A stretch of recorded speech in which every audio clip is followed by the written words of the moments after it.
या केळीच्या बागेमध्ये अनेक व्यापारी येतात आणि म्हणतात, पंचक्रोशीतील एक नंबरचा फळ म्हणजे तुमचा आहे. चला बघूयात नेमकी ही केळीची बाग आहे कुणाची आणि काय आहे या शेतकऱ्याची यशोगाथा. जालना जिल्ह्यातील परतूर तालुक्यातील सिंगोणा गावातील दीपक जनार्दन लिंगायत हे प्रगतशील शेतकरी यांनी केळीच्या लागवडीतून एक नवा टप्पा गाठलेला आहे. कॅलस बायोटेक या कंपनीच्या रोपांनी कमाल केल्याचं ते सांगतात.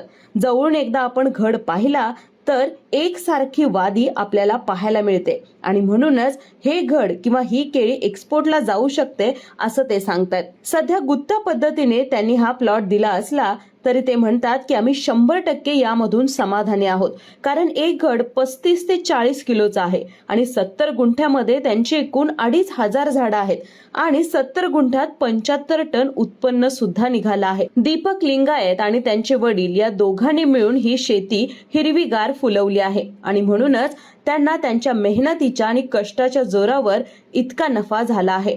आज ते 70 गुंठ्यात कॅलस बायोटेकच्या 2500 रोपांमुळेच यश बघू शकले आहेत.